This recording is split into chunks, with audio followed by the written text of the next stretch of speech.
Dans les années 50, on pouvait encore trouver des cartes postales vantant les prostituées de Bou Saada. Dès 1830, l'accès à ce supposé paradis sexuel va être résolu par l'application méthodique du réglementarisme. L'Algérie va devenir un véritable laboratoire dans lequel on va pouvoir tester les mesures phares du système, tout en y ajoutant une création de toutes pièces. Le quartier réservé, c'est-à-dire exclusivement dédié à la prostitution. Et donc ces quartiers réservés vont devenir de véritables usines à vices, comme on les appelle à l'époque, c'est-à-dire des villes, des quartiers clôturés de murailles avec un poste militaire ou policier pour en garder l'entrée, dans lequel sont réunis, nous dit-on, l'ensemble de la prostitution officielle d'une ville.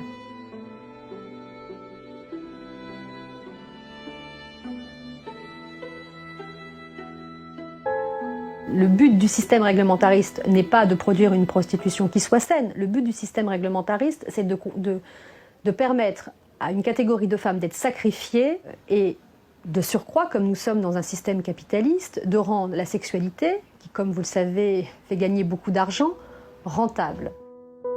La colonisation et les guerres coloniales ont été vraiment des fabriques d'une nouvelle virilité. Or, cette virilité, elle s'exprime de deux manières.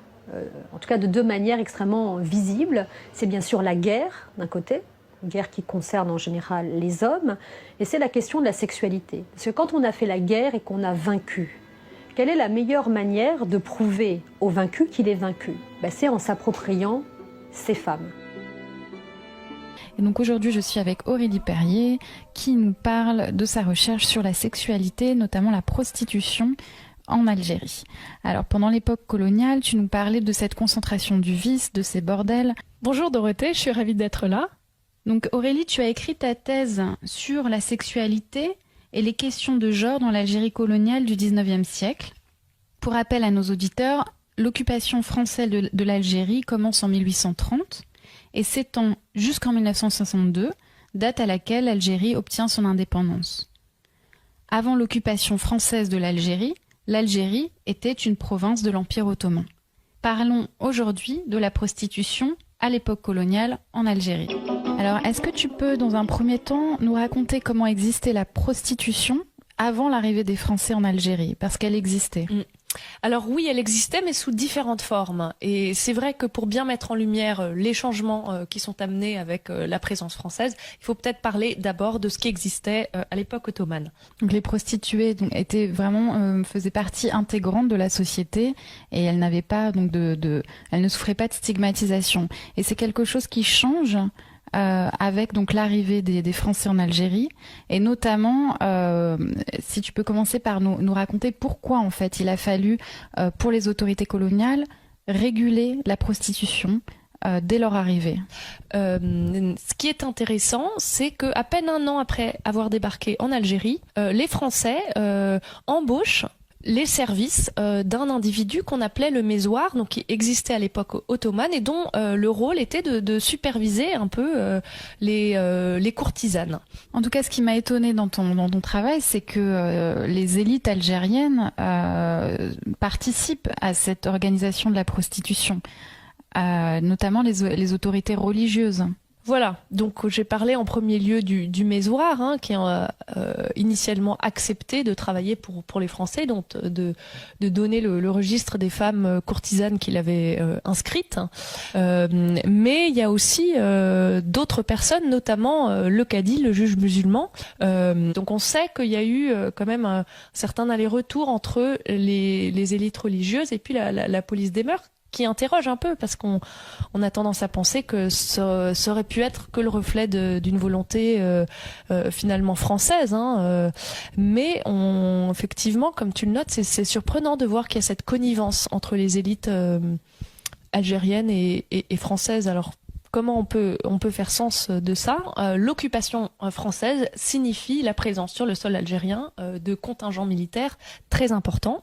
Donc, qui dit présence masculine dit bien sûr nécessité de gérer la demande sexuelle de ces hommes. Et en fait, les espaces traditionnels de plaisir charnel qu'on a évoqués au début du podcast tendent à se transformer pour ressembler finalement de plus en plus au bordel où il y a une taylorisation de la sexualité. Une taylorisation? C'est-à-dire qu'il y a il y a certaines prostituées, et notamment au XXe siècle, qui ont jusqu'à 70 clients dans la journée. Donc, à la chaîne. On est tout de suite dans la consommation d'un corps. C'est parfois minuté, etc. Et le but est lucratif, quoi. Donc c'est vraiment le capitalisme sexuel. Et justement, ce qui est intéressant, c'est cette fascination en même temps pour le corps des Algériennes.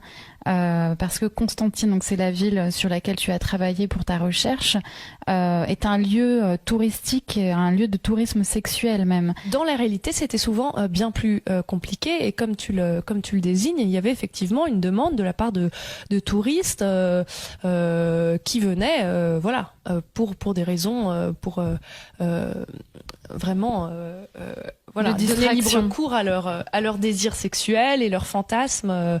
Donc dans la réalité, en fait, la prostitution était un ferment de métissage. Justement, oui, je voulais en venir à là. C'est un lieu de rencontre, finalement, la prostitution, entre Français et Algériennes. Et ce que je trouvais très intéressant de ton travail, c'est notamment de voir que les prostituées sont les premières à s'habiller à la française, à porter des noms français.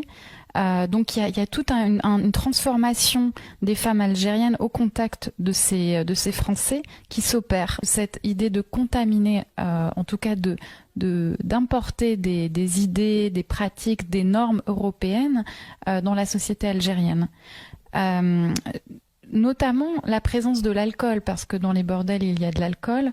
Est-ce que ça contribue à la diffusion de cette consommation dans la société algérienne? Alors en fait, il y avait une régulation contre la présence d'alcool dans les bordels. Mais ce qui se passe, c'est plutôt que les prostituées, après, sortent du bordel, ou en tout cas, tu évoquais tout à l'heure la folklorisation de la prostituée. Il y avait notamment une tribu en particulier dans l'Algérie ottomane qui était connue pour former des courtisanes. Et c'était quelque chose où les mères formaient leurs filles, etc. Et c'est quelque chose qu'elles pratiquaient pour un temps, pour amasser un petit pécule avant de se marier, et qu'ensuite elles abandonnaient entièrement cette profession. Dans l'introduction que vous signez avec d'autres historiens, qui est blindée scientifiquement, celle-là. Par rapport à ce qu'on a vu, elle n'est pas d'une violence folle. Elle l'est parce qu'elle est à la fois quelque chose qui montre qu'il n'y a aucune retenue. On est au bordel, au BMC, bordel militaire de campagne militaire. Et on voit bien qu'il n'y a aucune pudeur et que la mise en scène de la photo, elle est justement de montrer que tout ça appartient à ces militaires qui sont là. Là, on est en quelle année? On est au milieu des années entre 25 et 30. On voit bien au niveau on est certainement dans le sud algérien, au niveau des uniformes. Mais surtout, ce qui est incroyable, c'est la mise en scène qui est proposée. Il y en a d'autres dans le livre. On voit la mise en scène au moment de jeunes filles qui font la pyramide des prostituées. Des comme ça, on en a vu des centaines. 1 millier de prostituées à peu près qui vivaient dans une ville fermée avec des cinémas, des bars, des restaurants, des lieux de divertissement. Et on allait au bordel. Mais cette fois-ci, ce n'était pas un lieu, c'était une ville bordel. Et les Français ont inventé ça. C'est-à-dire qu'ils ont inventé quelque part des mondes qui n'existaient pas avant leur arrivée, sont devenus des mondes du réel, car ça faisait partie de leur harem à eux, de leur compensation d'être là-bas, de ce monde qu'ils découvraient et qui devenait le leur, où ils avaient tous les droits. Ils ont tous les droits au point que quand la guerre d'Algérie aura lieu, comme la guerre au Cameroun aura lieu, comme la guerre d'Angola ou au Mozambique aura lieu avec les Portugais, la guerre du Vietnam, ces hommes qui seront militaires 20 ou 30 ans plus tard, leurs successeurs, considéreront qu'avant de partir, il faut violer. Et les guerres coloniales seront parmi les plus violentes sur le corps des femmes qu'on ait connues. Parce que partir de ces empires, c'était donc laisser derrière soi ces femmes.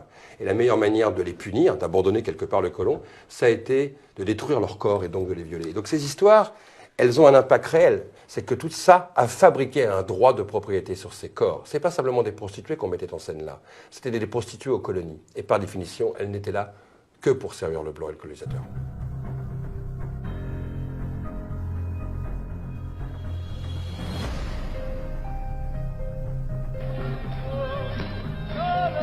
Salam alaikum, Jacques Chirac. C'est la première visite d'État d'un président français depuis l'indépendance de l'Algérie. Traversée sur le boulevard Zirout Youssef. Visite exceptionnelle, protocole exceptionnel, une pluie de confettis. Même la marine s'y met. Accueil exceptionnel aussi. La police a compté 1,5 million d'Algériens dans la rue.